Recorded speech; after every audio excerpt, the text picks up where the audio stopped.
બાપુ એક સુંદર મજાનો આહીરોનો ઇતિહાસ ભાગ 20નો પ્રસંગ છે અને આ પ્રસંગમાં આજે આપણે વાત કરવી છે ખૂટી મેર આહીરની ઇતિહાસ કથા વિશે। બખલા ગામમાં ખૂટી મેરના એક ખોરડાને કંગાલિયત અજગરની જેમ ભરડો લઈ ગઈ છે। જમીન જાયદાદને નામે હડુસ મીંડું પારકા ગોલાપા કરી દહાડા ખેંચે છે। પતિ પત્ની બંનેની અવસ્થા સાઠી વટાવી ગઈ છે। લલાટમાં સંતાન સુખ ઘણું મોડું લખ્યું હશે। પરણ્યાને 25 વર્ષ પછી બાઈને પેટે દિવસો ચડ્યા। રન્નાદે આગળ આરદા કરી અને બીજા વર્ષે દેવના કુંવર જેવો દીકરો અવતર્યો દેવો। ઘરમાં ઘણીવાર તાવડી પોરો ખાઈ જાય છે। પતિ પત્ની એક એક બબ્બે દાડાના લાંઘણ ખેંચી ચપટી મુઠ્ઠી બાફેલા ચણાથી દીકરાનું પેટ ભરે છે। નાનકડો દેવો મા બાપના લાંઘણ જોઈ ખૂણે જઈ આંસુ પાડે છે। મા બાપનો બોજો હળવો કરવા પોતે કાંઈ ન કરે એવો વિચાર એના મનમાં ચક્રાવે ચડે છે। એમાં એક દિવસ દેવાને સોલો ચડ્યો। 9 વર્ષનો દેવો મા બાપને અંધારે રાખીને ઘરેથી નીકળી ગયો। બારાડી પરગણામાં આસોટા ગામે પહોંચ્યો। પાડાની કાંધ જેવી 200 વીઘા જમીનનો ધણી એવો એ અડાબીડ આહીર ઓટલીને કોરે બેઠો બેઠો પોતાની જાજરમાન આયરાણી સાથે વ્યવહારિક વાતો કરી રહ્યો છે। પોતાના તરફ એ આહીરનું ધ્યાન પડતા જ દેવો બોલ્યો, આતા મારે સાથીપો કરવો છે। આતા મારે સાથીપો કરવો છે। માવતર ગરીબ છે, લાંઘણ ખેંચે છે એવું ગડગડા થઈ કહી દેશે। નાનકડા દેવાના આ જવાબમાં આહીરે મા બાપનું ઋણ ફેડવાની તેની અપાર ભાવના નીતરતી જોઈ, પણ સાથીપો કરવા જેવડી હજુ તેની ઉંમર ક્યાં હતી। તેથી જણાવ્યું, દીકરા, તારા મોઢામાં હજુ તો દૂધ ફોરે છે। તારાથી ખેતીનું ભારે કામ કેમ થઈ શકશે? એના કરતાં તું એમ કર, હું તને થોડા પૈસા આપું, તે તારા મા બાપને દેજે। પણ દેવો બોલ્યો, હું મેરનો દીકરો છે, મેરનો દીકરો મફતનું ન લે। આહીરનું દિલ ભરાય આવ્યું, દીકરા તું સારથથી મારા ભેળો રહે। મારે તારી ઉંમરનો એક જ દીકરો છે, બેય સાથે રહેજો ને થાય એટલું કામ કરજો। દેવો આહીર ભેળો રહી ગયો। બંને છોકરાઓ વચ્ચે એવી ભાઈબંધપણું બંધાયું કે એકબીજા વગર ચાલે નહીં। દેવો વાડીએ ફૂલફટાક કામ કરે, ખેતીના દરેક કામમાં પોતાનો હક અદા કરે। દેવાની સાચી દાનત અને એનું ફૂલફટાક કામ જોઈ આહીરે એને સગા દીકરાની તોલે ગણી લીધો। કોઈ પૂછતું તો આહીર કહેતો હોય ખરો, મારે એક નહીં, મારે તો 2 દીકરા છે। 11 વર્ષ પાણીની રેલાની જેમ પસાર થઈ ગયા। બંને યુવાનો જુવાનીના રંગે રંગાયા। એમાં એક દિવસ આહીરાણીએ આહીરને કાને વાત નાખી, આયર, આપણો દીકરો હવે ઉંમરલાયક થઈ ગયો છે, સારું ઠેકાણું ગોતીને એનો હથેવાળો કરી દઈએ તો કેમ? તારી વાત સાચી છે આયરાણી, આહીરે ઉત્તર વાળ્યો। આપણે હવે દીકરાના લગ્નનો માંડવડો રોપીએ તો એમાં આ કાંઈ ખોટું નથી, પણ દેવોએ આપણા પેટના દીકરા તોલે છે। મને તો થાય છે કે આપણે એ બંનેને એક જ માંડવડે પરણાવી ઉતારીએ। આયરાણીએ પોતાના આહીરની વાત હયે વસી ગઈ। મીઠો સૂર પુરાવ્યો, આયર તો પછી દેવાને કહો કે સારું ઠેકાણું ગોતી રાખે, એક જ માંડવેથી બેવનું ની જાનું જોડીએ। પણ દેવો બોલ્યો, તારી વાત ત્યાં સાવ સાચી હતા, પણ તમે મને પરણાવો તો કાલે ઉઠીને હલકામાં હલકી નાયતનો માણસ મારી નાયતને કહે કે એક આયરે મેરના દીકરાનો હથેવાડો કર્યો ને એની નાયત જોતી બેઠી રહી। મારે તમે સારથથી તમારા પંડના પેટનો હથેવાડો કરી લ્યો અને ઇનકાર કરી દીધો। આહીરના દીકરાનું સગપણ થયું, ઘટાટો માંડવો રોપાયો। મીઠા લગ્ન ગીતો રેલાવતી રેલાવતી આહીરના દીકરાની જાન સસરાના ગામે પહોંચી અને બીજા દિવસે સાંજને ટાણે આહીરાણીને પરણીને પાછી ઘરે આવી ગઈ। કાળા ભમર વાદળોની વચ્ચે જેમ વીજળીની રેખા શોભે તેમ કાળા પેરણા, કાળા કપડાં અને કાળા મલીરમાં શોભતી જોબનવંતી નવોઢા આહીરાણી ગાડામાંથી નીચે ઉતરીને કંકુને પગલે ઘર તરફ ચાલી। દેવાએ એ તરફ જોયું અને એનું અંતર વલોવાઈ ગયું। મારા ભાઈબંધને તો એની જોડીદાર જડી ગયો, હવે હું એકલો શું કરીશ? રાત પડી અવની પર, કાળા કાળા અંધારા ઉતેરા। આજ દેવાને એકલાને વાડીએ જવું પડ્યું।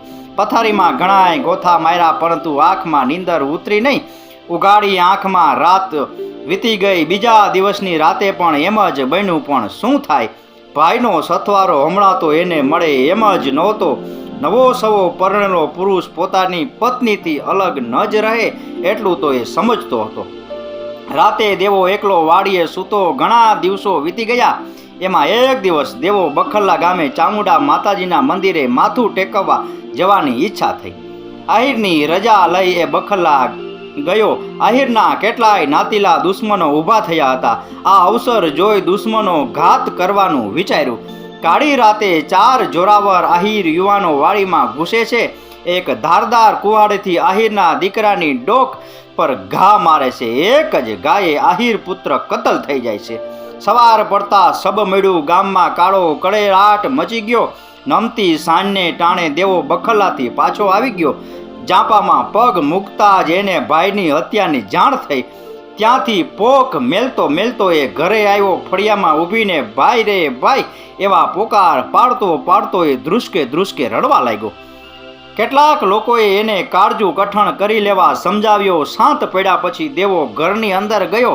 આહિર પુત્રનો ખરખરો કરવા ભેગા થયેલા ગામ લોકોની વચ્ચોવચ ઊભીને પાલક પિતાને પૂછ્યું, આતા મણી કયો કે મારા ભાઈને મારતલ કોણ છે? પોતાના દીકરાને કોણે કતલ કર્યો એની જાણ આહિરને થઈ ગઈ હતી. પણ દુશ્મનોના નામ બતાવવા એનું મન માન્યું નહીં. ઘણી આનાકાની પછી દુશ્મનોના નામ જાણવા મળે છે. દેવો કુહાડી લઈને નીકળી પડે છે. દુશ્મનોના નામ સાંભળતા તો દેવાના ફૂલ ગુલાબી દેહ માથે સડેડાટ કરતા 96,000 રૂવાડા ઊભા થઈ ગયા. અંતરમાં દાવાનળ ભડકી ઉઠ્યો. પડનોય વિલંબ કર્યા વિના એણે બારણા આડે પડેલી કુહાડી લીધી.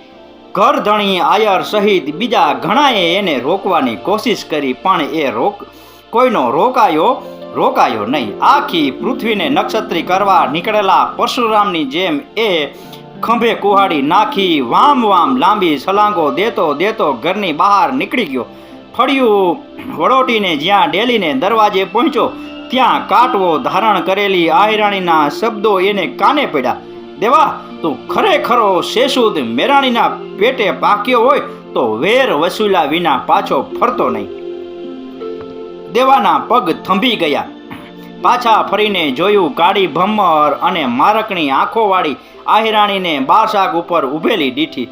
કમળની પાંખડી પણ જેમ ઝાકળના બિંદુ બાજેલા હોય તેમ આહિરાણાના ગુલાબી ગાલ પર આંસુના ટીપા બાજેલા દીઠા. પરણ્યાની સાથે જ વિધવા બની ગયેલી આહિરાણીના એ આંસુએ દેવાના અંતરની આગમાં જાણે ઘી હોમવાનું કામ કર્યું. કુહાડીની ધાર પર હાથ ફેરી જવાબ દીધો, ભાભી, તારી શેથીનો સુંદર છીનવી લેનાર નરાધમોના માથા વાટીને 11 દીમાં હાજર ન કરા તો મેરાણીના ધાવણને ફટકીજે. આટલું કહી દેવો ચિતાની ઝડપે ડેલીની બહાર નીકળી ગયો. આસોટા ગામમાં આહિરને ઘરે આજે કારજનો અવસર છે. સોરઠિયા આહિરોની તમામ નુખોના મોવડીઓ કારજ વિધિમાં હાજર રહ્યા છે. 11 દિવસથી આહિર કુટુંબની આંખોમાં આંસુ સુકાયા નથી. કોઈએ હજી સુધી ધરાઈને ધાન ખાધું નથી. 4 માસ પહેલા જ પરણીને હરખના હિલોડા દેતી સાસરે આવેલી જુવાન આહિરાણી તો 11 દિવસથી નકરા આંસુના જ ડબકા ખાય છે. પરણેતરનો પોશાક ઉતારીને વિધવાનો વેશ ધારણ કરીને એ આહિરાણીનું વસમું દુઃખ કોઈથી જોવાતું નથી. બાળા જોગણ જેવી એ બાઈનું મુખડું સૌના દિલમાં અનુકંપાના ઝરણા જગાડે છે.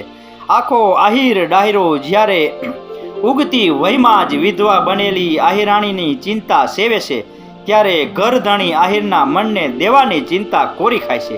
એ જાણે છે કે દેવો વટનો કટકો છે.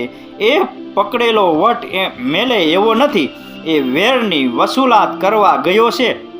એને આજે 11 દિવસના વહાણા વાઈ ગયા છે, પરંતુ એનો કોઈ અતોપતો નથી. એનું કશું થયું તો નહીં હોય ને? સાંઠા સરપ જેવા દુશ્મનોએ એનો જીવ તો નહીં લીધો હોય ને? 4 જોરા બળિયા અને માથા ભારે આહિર દુશ્મનોને સામે એ એકલો ઉગતી જુવાનીવાળો છોકરો પગ ઠોકીને કેવી રીતે ઊભી રહી શકે? આવા અમંગળ વિચારે એનું મન ડામાડોળ કરી નાખ્યું અને એનાથી અનાયાસે બોલાઈ જવાયું. બીજું બધું તો ઠીક, પણ દેવાનું શું થયું હશે? 11 દિવસથી એના કોઈ વગ નકર વાવડ નથી. શું મારા બીજા દીકરાને પણ? કરધણી આહિરનું વાક્ય હજુ પૂરું ન થયું ત્યાં સિંહની જેમ ધમ ધમ ડગલા ભરતો દેવો ડાયરાની વચ્ચોવચ આવીને ઊભો રહ્યો. દેવાને જોઈ આહિર નિરાંતનો દમ લીધો. આવી ગયો દીકરા, હા આતા આવી ગયો. દેવાનો અવાજ સાંભળીને મહિલા ઓરડામાં બેઠેલી વિધવા આયરાણીના કાન ચમક્યા.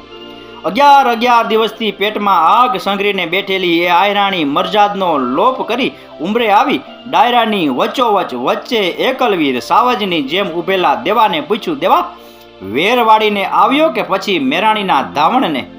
હું દેવો બખલ્લાનો મેરાણીના ધાવણને ફટ થવા દા? ગાંડીવના રણટંકાર જેવો જવાબ દઈ દેવાએ પોટલું વાળેલા ખેસ ઠાલવ્યા. ટપ ટપ ટપ ટપ જેમ રૂમાલમાંથી પેપડા ખરે તેમ પોટલામાંથી 4 જુવાન જોધ આદમીઓના માથા ખરી પડ્યા. ડાંગર, જીલણિયા, આંબલિયા, કાંબલિયા વગેરે સોરઠિયા આહિરની તમામ નુખોના મોવડીઓની આંખો ફાટી રહી ગઈ. પાલક આહિરની સામે જોઈ દેવાએ પૂછ્યું, આતા મારા ભાઈના મારતલ આ કે બીજા? બસ આ પોતે જ, એમ કહી પાલક આહિરે દેવાને ઢગલે રંગ દીધા. ડાયરામાં બેઠેલા તમામ આહિરના મોઢામાંથી પણ સાબાસીના વેણ નીકળી ગયા. વિધવા આહિરાણીના અંતરની આગ તો જાણે એક ઝાટકે ઠરી ગઈ. મેરાણીના ધાવણને ઉજળું કરી આવેલ દેવા તરફ એના દિલમાં સ્નેહની મીઠી સરવાણી ફૂટી નીકળી. ઘર ધણી આહિરે સોરઠિયા આહિરની તમામ નુખો વચ્ચે જાહેરાત આપી, આજથી દેવો ખૂટી મારો સગો દીકરો છે. મારી તમામ જમીન જાગીર ઢોર ડાખર અને માલ મિલકતનો આજથી એ સીધી લીટીનો વારસદાર બને છે.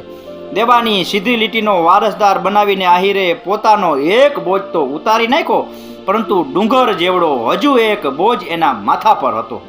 બાળજોગણ જેવી પુત્રવધુનું શું, હજુ તો એ ઉગીને ઓરે ચડી છે. માર્ગના મોટા જન્મારો પડ્યો છે. આવડો મોટો જન્મારો એકલ પંડે કેમ કાઢી શકશે? દીકરાનો કારજવિધિ પૂરો થયો અને સાંજે સૌ ડાયરો છૂટો થયો ત્યારે આહિરે પુત્રવધુ પાસે જઈને કહ્યું, બેટા, અલખ ધણીએ જે ધાર્યું હતું એ તો થયું, એમાં આપણાથી કંઈ મીનમેખ ન થઈ શકે, પણ તું હવે એકલ પંડે દોયલા દાડા કેમ કરીને કાઢીશ? એ વાત મારા કાળજાને કોરી ખાય છે. મામા, લલાટમાં દોયલા દાડા કાઢવાનું લખ્યું હોય એ પણ મને કમને સ્વીકારવું પડે. એમાં વળી આપણાથી શું થાય? આંસુ ભરી આંખે પુત્રવધુએ જવાબ આપ્યો, પણ લલાટમાં એ ભૂંડા લેખ ભૂંસી નાખવાનો ઉપાય તો આપણી પાસે છે.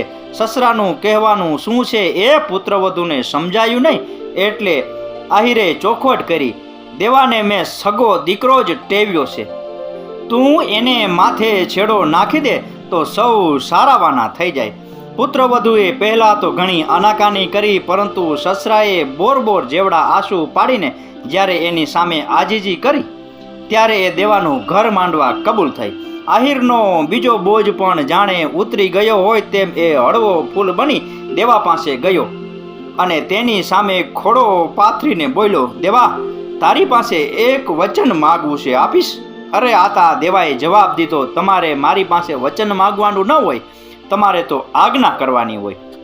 આહિર કહે, દેવા, ઘરની લક્ષ્મી દુખી રહે તો ઘરમાંથી રદ્દી ઉડી જાય. તારું ઘર વસાવવા માટે મેં તારી ભાભીને સમજાવી છે અને તે કબૂલ પણ થઈ છે. તારે એ સંબંધ મંજૂર રાખવો પડશે. પાલક પિતાની આજ્ઞા દેવાએ મંજૂર રાખી. વિધવા આહિરાણીએ એને માથે છેડો નાખ્યો. આ આહિરાણીથી દેવાને રાજસિંહ નામનો એક દીકરો થયો. 50ની અવસ્થા સુધી કોઈ આહિરે એને દીકરી દીધી નહીં. તે પછી ગુરગઢ ગામના ચાવડા આંબલિયા શાખાના એક આહિરે દીકરી દીધી અને થોડા સમય ઘર જમાઈ તરીકે રાખ્યો. ગુરગઢ ગામે રાજસિંહ આંબલિયાવાળા ફળિયામાં રહ્યો. એ ફળિયું હાલ પણ ખૂટી ફળિયા નામથી ઓળખાય છે. તે પછી રાજસિંહે નાના આસોટા ગામ વસાવ્યું. એ અંગેનો એક દુવો દેવા ખૂટીની 6ઠી પેઢીએ હાલ હયાત છે એવા નાગાભાઈ પાસેથી મળે છે અને એ આ મુજબ છે. રમતો આવ્યો રાજસિંહ દ્રપી પોદીકે ધામ, વેરિયા આશીષ વાછરે વસાવ આસોટું ગામ. દેવા ખૂટીનો રાજસિંહ અને રાજસિંહના 5 પુત્રો થયા. આ 5 પુત્રોથી જે વંશ ચાલ્યો તે સોરઠિયા આહિરની જાતિમાં એક નવો ઉમેરો ગણાયો. તે વંશના આહિર હાલ પણ દેવાણી આહિર તરીકે ઓળખાય છે. દેવાણી આહિરોએ પોતાની કુળદેવી તરીકે પણ ચામુંડા માતાજીનો સ્વીકાર કર્યો છે. લગ્ન પ્રસંગે તેઓ બખરલા ગામે જઈ ચામુંડા માતાજીના નૈવેદ્ય કરીને પછી જ છેડાછેડી છોડે છે. આ દેવાણી આહિરના વંશમાં વીરા કામલિયા જેવા અનેક મરદ પુરુષો પાક્યા છે. લેખક ભરત બાપોદરા. તો બાપુ, આ તો આહિરોનો ઇતિહાસ ભાગ 20 ખૂટી મેર આહિરની ઇતિહાસ કથા વિશેનો પ્રસંગ.